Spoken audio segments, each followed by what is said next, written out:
Perfect. Welcome everyone and Happy New Year. It's always fun to do virtual announcements again with technical difficulties from the top. So, mon nom est Chantal Aubertin, je suis l'associée de presse du ministre Lametti. Merci de vous joindre à nous aujourd'hui à l'occasion de l'annonce d'un financement pour cette importante initiative.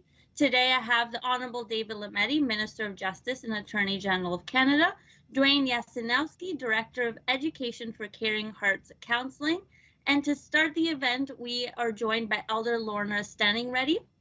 Please go ahead, Elder. Hi. Miigwech, can you hear me? Can you hear me? Yes, we can. Thank you. I take my glasses off. I try and present myself to the Shamanito, the Creator, each morning, and to say thank you. Thank you for a good night's rest.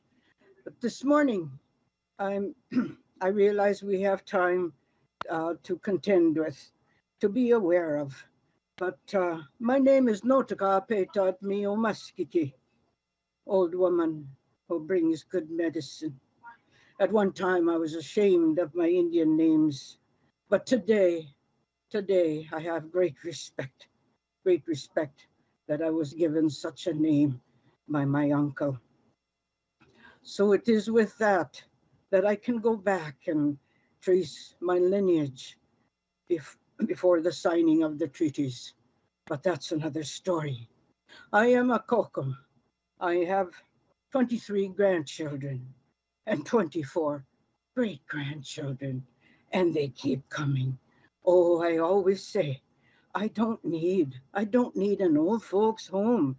I will go couch surfing like the young ones do today, and I will be seeing each and every one of my great-grandchildren in this way. That's a wish. But let's go on with this great meeting. And Minister, I am humbled, so humbled to say a blessing for this meeting, a meeting for you to understand what we are working with and for here on Mother Earth. So with that, I will hold my eagle feather up, and I have my tobacco. And I said,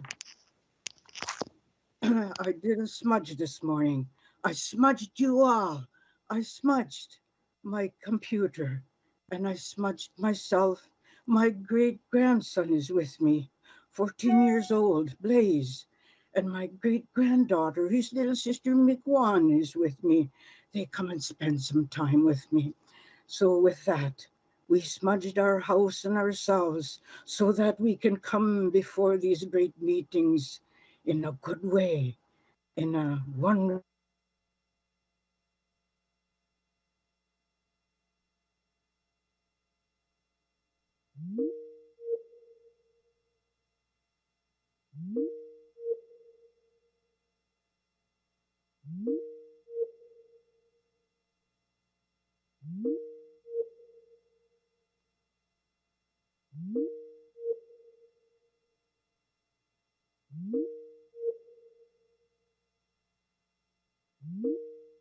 Brought up.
help ourselves. We are so pitiful, and yet we are strong. We are strong if we can only remember the many teachings passed down to us. The Shamanito, creator, maker of all, watch over us now and be with us and what and continue to give us that strength we need to go on, to help one another, to make this a better Canada, to make this a better country, to make it one of the best in this world. Yeshamanitu, Megoch, hi, hi, hi. Amen and amen. Hi, hi. Ekashe, ekashe. Thank you very much, Elder. And before I pass the mic to Minister Lametti for his remarks, I would just like a reminder to those joining us as guests to please keep yourself muted and have your cameras off until after the press conference once I name you and your organization for your one question, one follow-up. Thank you, Minister Lametti. You may begin.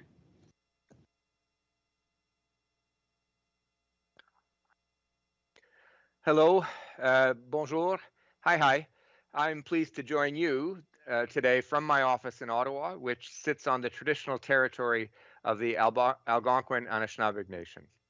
Thank you, Elder Lorna Standingready, for starting us off today in a good way with that very moving prayer. My thanks also to Dwayne Yasinowski from Caring Hearts Counselling for bringing us together for this important event. I'm sorry we can't be together in person. It's important, as we all know, to follow public health guidelines. But I'm confident that we'll be able to gather again sooner in person rather than later. Friends, I often speak about access to justice. It's vital for all Canadians. We need to break down barriers for those who face obstacles when they need to access the justice system most. This is particularly important when we talk about victims of crime. Victims, survivors, and their families need access to support, need access to resources, and need access to information to help them navigate the justice system and to heal and work through their unresolved grief. This is even more complex for families of missing and murdered Indigenous women and girls. Too many are dealing with an especially devastating kind of loss, never finding their loved ones, a loss that can cause deep and lasting trauma for the entire community. This is compounded by the fact that Indigenous peoples, as we know, face substantive systemic barriers in accessing justice as victims, offenders, and as families. So transformational change is needed. We need change within the justice system. We need change at the community level to improve the lot of Indigenous women, girls, Two-Spirit, and LGBTQ2A people's access to justice. This means taking concrete steps to help the families of missing and murdered Indigenous women and girls, many of whom have lived through unimaginable grief for so many years. It's critical that community-based organizations have the tools and the resources they need to deliver these services for these families. Our government is proud to support their efforts to fill the gaps and where needs are high, and to build on the work of community and Indigenous organizations and specialized victim service programs. So today, I'm pleased to announce continued support for Caring Hearts Counselling with funding of $332,000 over 3 years for their project to support families of missing and murdered Indigenous women and girls, Two-Spirit, and LGBTQA plus people. Caring Hearts Counselling is recognized for its long-standing role in providing grief counseling, bereavement and loss support, and other services to Saskatchewan residents. Thanks to its vast network of partners and communities, including those that are Indigenous-led across the province, Caring Hearts is well placed to focus on the complex needs of MMIWG families. The project is helping to provide these families with better resources and assistance through culturally appropriate education, support, and awareness.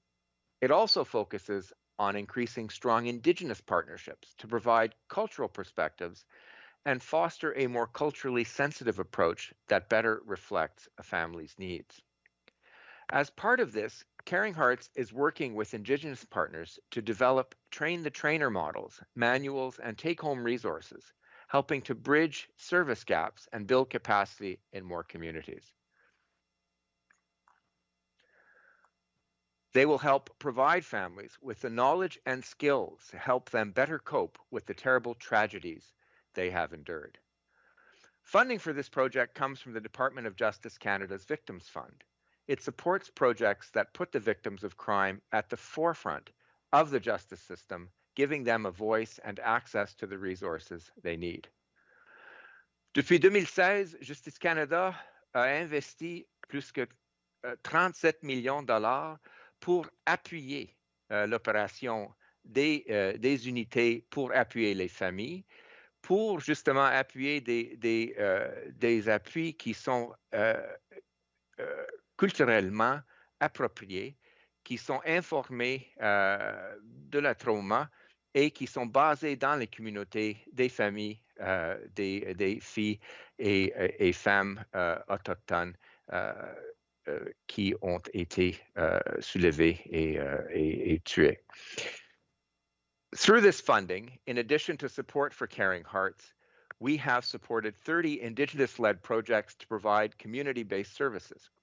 This contributes to the Government of Canada's broader efforts to transform the criminal justice system and better support the needs of victims and survivors. C'est aussi une importante partie de nos efforts pour progresser vers la réconciliation et pour assurer que notre système de justice respecte et supporte les droits des peuples autochtones. Notre gouvernement est déterminé à répondre aux appels à l'action du rapport final de l'enquête nationale sur les femmes et filles autochtones disparues et assassinées, ce qui nécessite des actions de tous les paliers du gouvernement, mais aussi de toute la société. Il est affaire de tous de mettre fin à la violence contre les femmes, les filles, les personnes Two-Spirit et les membres de la communauté LGBTQIA+, autochtones au Canada. I want to commend Caring Hearts for their determination to contribute to these efforts. With their help, we can build a better future for these communities and their families. Thank you. Merci. Miigwech.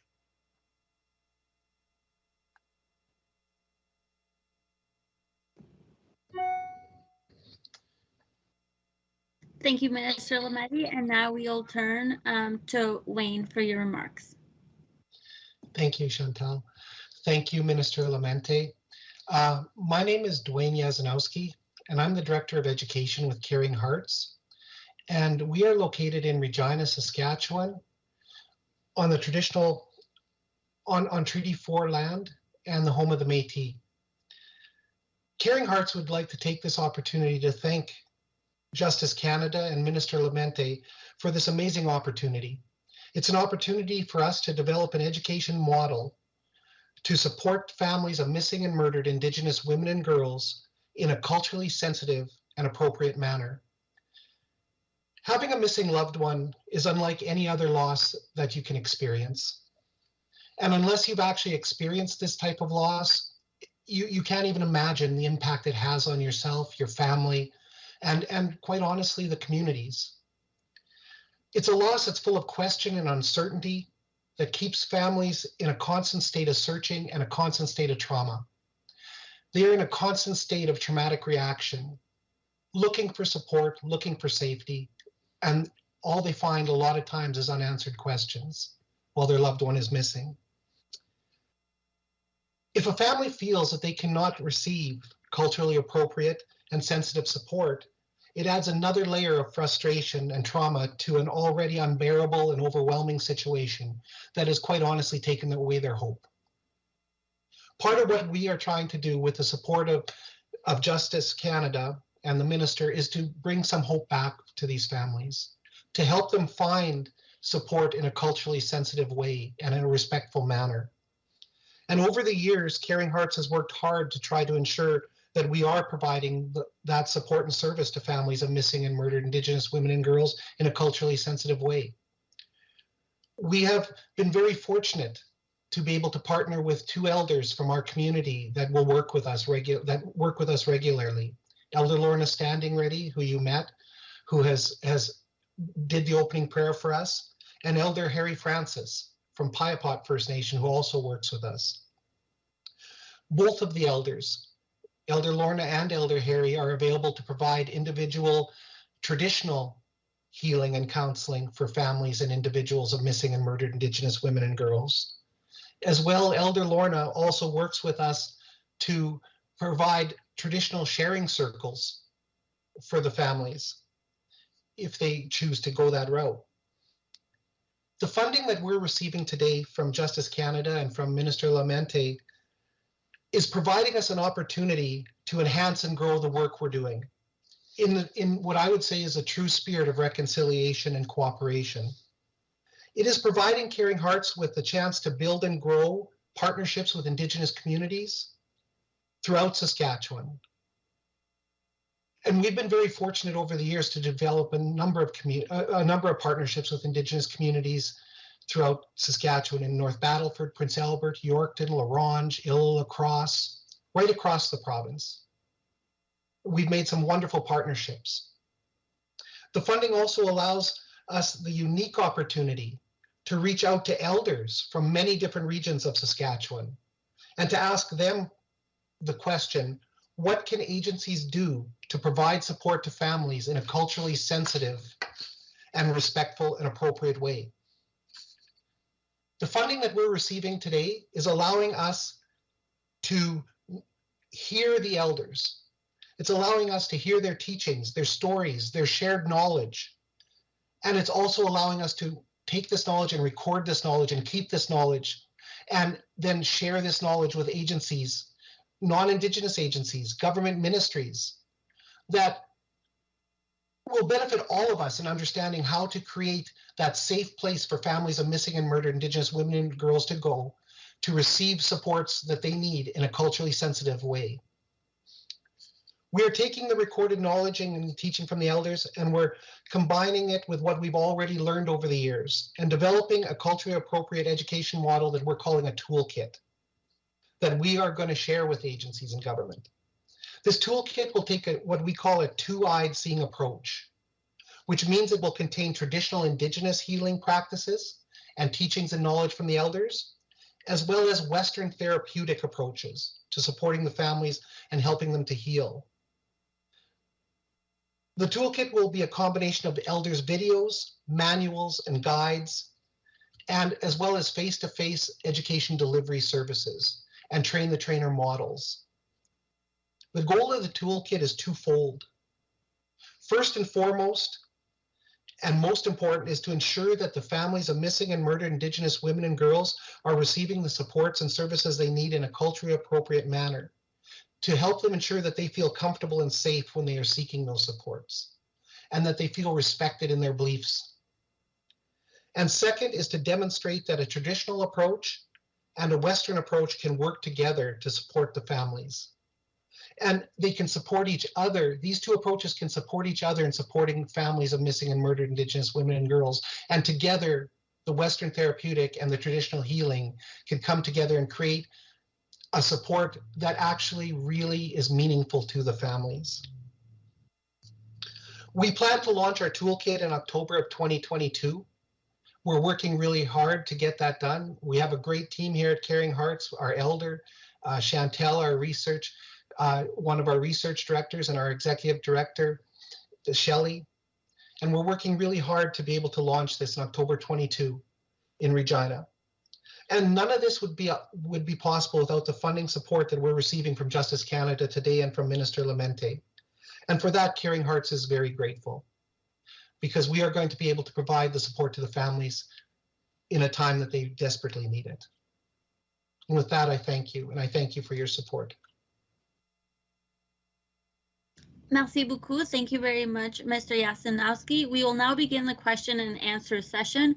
A reminder to please virtually raise your hand to indicate that you would like to ask a question by clicking the little raise hand function on the Teams. If you're joining us by phone, please press *6 before asking a question. If you're Nous allons maintenant amorcer la période de questions et réponses. N'oubliez pas de lever virtuellement la main pour poser une question. Si vous nous suivez par téléphone, veuillez appuyer sur étoile 6 pour poser une question.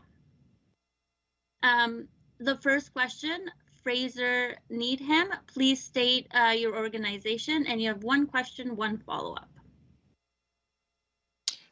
Morning. Yeah, thanks for taking that. Hopefully you can hear me okay on this microphone. And I'd like to just say hi to Dwayne and Lorna. I haven't seen you for a number of years, but good to see that you're still active in things and things are going well. But I guess the question is first for the Minister of Justice. I think people were perhaps, or myself, and we're expecting something a little more. And it's great that this organization is getting funding, but something a little more overarching, because it has been a while since the action plan was delivered, and there's a number of things the government is supposed to be doing, including putting an ombudsperson, a public awareness campaign, and also some other things, and funding for that. So where is that at? That's, I think, what people were expecting, is maybe, or myself, was sort of a final action plan here put in place by the government, and it's not really here. So when can we expect that, or where is that at? Thank you, Fraser, for the question. There are a number of ministers who have a role working in partnership with Indigenous leadership across Canada, as well as groups like Caring Hearts that we're seeing today. And so this is one particular way in which the Minister of Justice can support the implementation of the MMIWG report. Minister of Crown Indigenous Relations, Minister of Indigenous Services, so Ministers Miller and Haidu will also have a role to play, and indeed their carriage of this particular file is the more direct. And so there will be other measures announced, as was announced in the plan when it was Minister Bennett who announced it in the last Parliament. So there will be more coming. This is just one step, and this is one step within my purview. And so I'm proud to be here today to make this announcement. I'm proud of the partnership with Caring Hearts, with Dwayne and Lorna and all of the others on the ground. I guess my only follow-up would be that that it has now been a few years. I mean, since this the final report was released.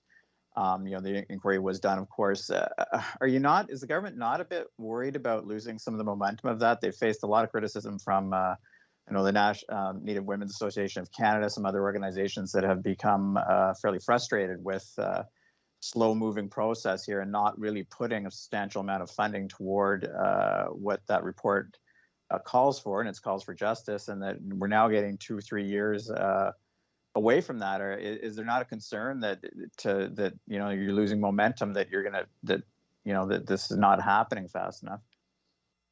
Look, I understand the frustration. We're pushing ahead as a government on so many different fronts on the reconciliation agenda, and a number of them fall within the portfolios of a number of different ministers. We're working with Indigenous partnership, with Indigenous leadership across Canada, and with each other, obviously. I wish it could move faster. We're pushing all of these as fast as we can, and I'm proud of the overall effort. And I understand the frustration. I wish we could have fixed it yesterday, or 5 years ago, or 20 years ago. But we will continue to do our best and make best efforts to push all of these files forward. I think Dwayne, you had wanted to add something. Yeah, if it's all right, please. I'd just like to address the awareness portion of the question, and actually even the portion of pushing this program forward. The funding. I think what we need to understand too is that the funding that we're receiving is doing both of those.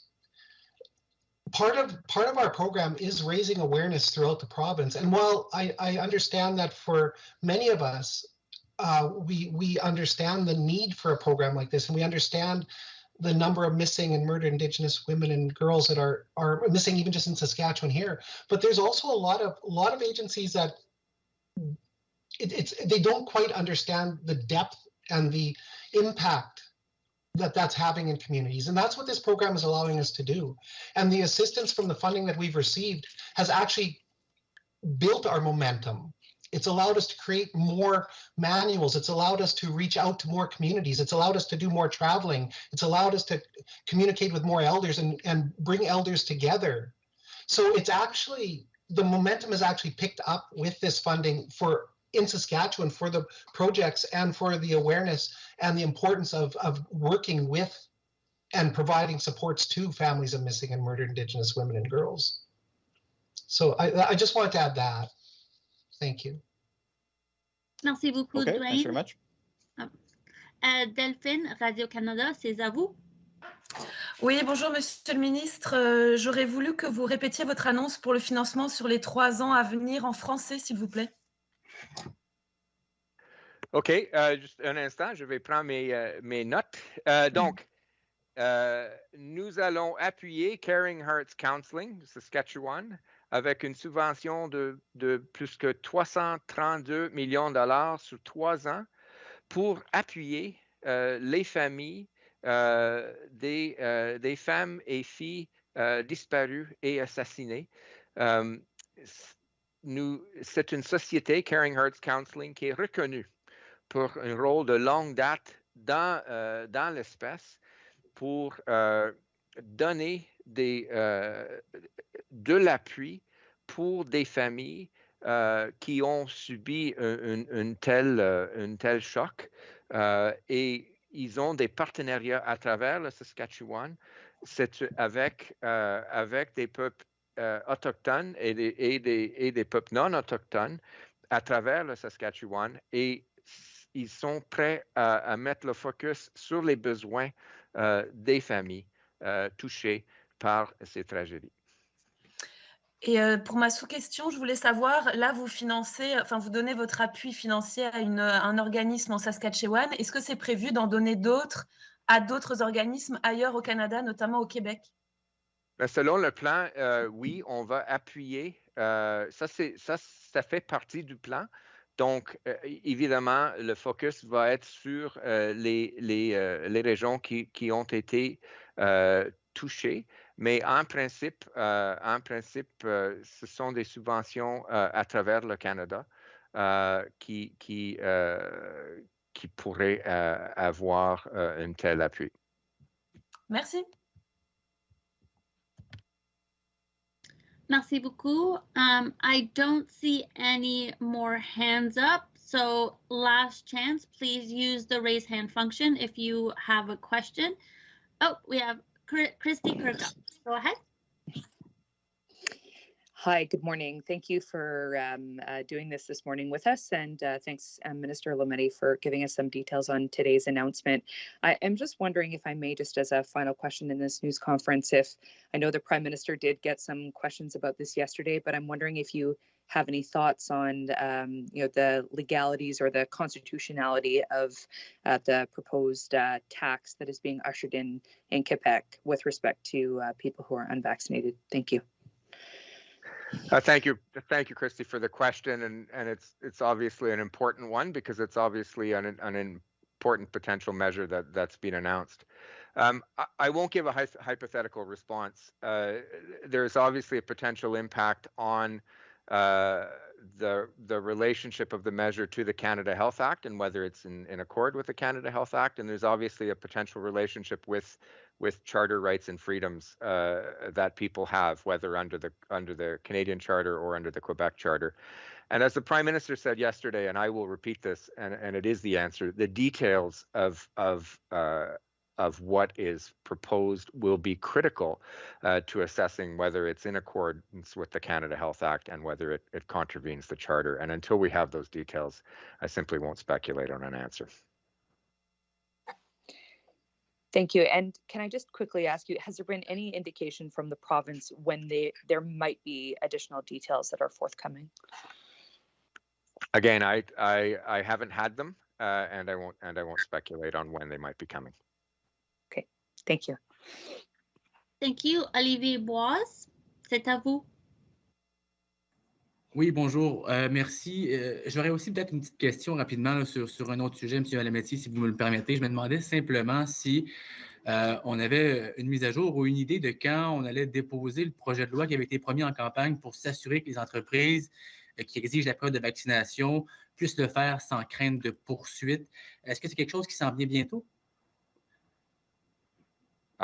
Encore une fois, c'est quelque chose qui a été promis lors de la campagne, donc ça fait partie de notre plateforme et les ministres responsables sont en train de travailler là-dessus, mais je ne peux pas vous donner plus que ça sans aller contre les traditions parlementaires. OK, mais peut-être simplement, est-ce que, disons, c'est encore une priorité dans le contexte actuel, selon vous, de votre point de vue? C'était quelque chose qu'on a promis dans notre plateforme, et donc oui, c'est une priorité. Merci. Next up, Kathleen Martins. Hi, good morning from frosty Winnipeg. It is a pleasure to speak to you. I work for APTN, the website news, and I wanted to just follow up on my coworker Fraser's questions of earlier and ask the minister, what is the holdup in presenting the final federal action plan that was supposed to come following the final report of the MMIWG inquiry? Thank you, Kathleen. Once again, it's a question that's better posed to the minister with carriage of the file. I have a supporting role in this, and this is my role here this morning with respect to supporting what Caring Hearts is doing and critically, importantly doing on the ground. These files are complex. We're stripping away, as I've said on other occasions, layers and layers of colonial practice and the destructive effects that it has had.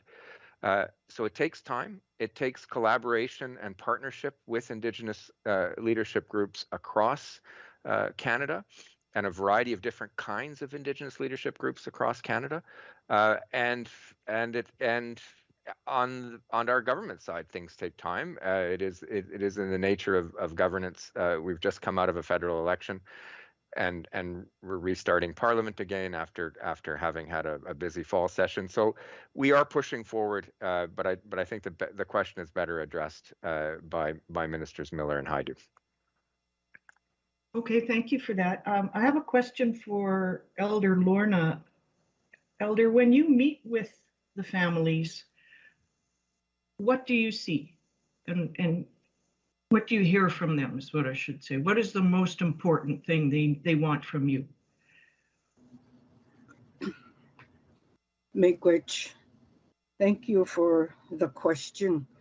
My mind jumps from my traditional way and into the colonial way, so it takes me a while to respond in a good way that I was taught so long ago by Kokum and Mushum. Don't open your mouth. Listen. Learn. And look. In this technology, I can't see you, so it's hard. It's hard. But I will be seeing a person today at 1 o'clock, and I get these requests, and as an elder, we don't say no. We don't say no. Yes, we will see you, but it takes time. It takes time. So I always, when I see them, they look for help. So the best way is to take them back to our old way. Our old way of smudging, our old way of praying, our old way of calling on Geshemanito to be with us. So we do our smudge together. I carry my kit with me, and we introduce each other. Where are you from, And they say, oh, I'm from so-and-so. They say different reserves. Okay, then miigwech. Do you know so-and-so? My relatives too. So it's a time for introducing, for storytelling. And this is our This is our concrete block, storytelling. If you have the time, like Minister here is listening today, he has that time. His heart is open. His mind is open. His whole physical being is here. His mentality is open. He is here listening to this little old woman here, you know. But I might be a small voice crying in the wilderness. But you know I will be heard when it comes to missing and murdered Indigenous women and girls and others, because it's impacted my life too. Yes, yes. And my heart is in what Caring Hearts does. So we listen to stories of the past, of what happened, the present now. Yes. And how did it happen? Why and where? You know, all these questions are answered, you know. But you know, the most important, I think, the most is the hope that yes, we will have an answer one way or the other. So miigwech for this way of giving money, what do we call funding, you know, to so that we can go on. It costs in this day and age, it costs to travel when there's a voice calling for help. Oh yes, yes, I've got to do what I can in the way I was taught so long ago, to always remember to remember that each and every one of us was born with a spirit, a perfect spirit. And that's why we are here, to acknowledge our working together in spirituality. Yes, we must acknowledge that, because that is the very thing that will bring us into this world and will take us out. So with that, I know I've gone on, but this is how I work. And thank you for listening to this old lady. Thank you. Miigwech. Notakapeitat will always remember this meeting. Miigwech, Mr. Minister, for listening to us and for providing funding for Caring Hearts. Hi, miigwech. Amen. Ekase. That's all for now. If you'd like to add something, go ahead, Dwayne. Could I also add something to the question, please? Thank you, Elder Lorna, for that. I was also going to add that one of the other big things that we hear from families when we're working with them, of what they need and what they're looking for. It's an umbrella answer. What they're looking for is society to recognize that they're missing, that their loved one is missing. And when I say society, I mean for all parts of society. And they're looking for, I guess, how can I put this? They're looking for, even from the media, I guess I'll say, they're looking for representation from the media. And I'm trying to, by that I mean, what we hear a lot of times is that their loved one is portrayed sometimes by the media as high-risk lifestyle or being in the wrong places. They're not looking for that. What they're looking for is just a report that their loved one is missing. They're looking for justice, police to do something. They're looking for media to do something. They're looking for us to do something. They're looking for elders to do something. They're looking for help from all aspects of our society. So I guess I just wanted to throw that out too, that this is, it's more than a one-prong approach, and it's more than one group of people or one aspect of our society that needs to help. It's everybody that needs to help, and everybody that needs to raise awareness, and everybody that needs to be part of the healing and part of the looking and part of the searching for a missing person. Okay, thank you both. Thank you. We have a question from Creason CTV. Good morning. Thank you, Minister Lametti, and the other representatives for listening and taking our questions today. This funding announcement is definitely important, and it will go towards MMIWG families, and that work will continue. But Minister Lametti, I want to ask you, you know, we've heard our concerns from APTN News, our friends at APTN News. The question I have, or what I want to ask you is, what message do you have for MMIWG families that are still left with so much answers? And it's been a long time since this report was said and done. What message do you have to those families and the work that needs to be done by the federal government moving forward? Well, again, I know it's trite to say, but it's important to repeat that our hearts are with the families, and we're going to keep pushing as a government. We pushed to have the report first of all under Minister Bennett, and that took the time that it took, but it was a good report. And the implementation of the action plan begun under Minister Bennett, it is now under the governance of Minister Miller, is also complex and is taking time, but we are pushing that forward.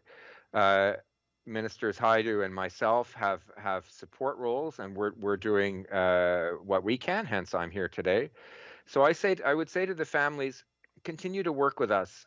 We understand, and we understand this is difficult. We are trying to support you in your trauma. We are trying to get you answers, as Dwayne and Elder Standingready have said.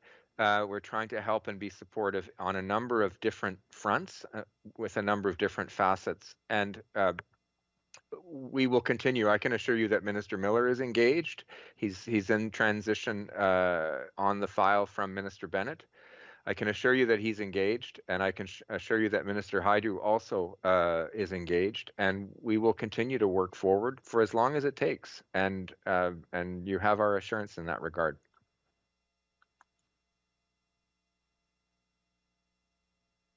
Thank you. I don't have a follow-up. I noted that a few of you have joined in the past couple of minutes. So reminder, if you do have a question, to please use the raised hand function or *6 on the phone. Pour ceux qui viennent juste de nous rejoindre, s'il te plaît, utilisez la fonction lever la main si vous avez une question. Ou *6 si vous êtes en téléphone.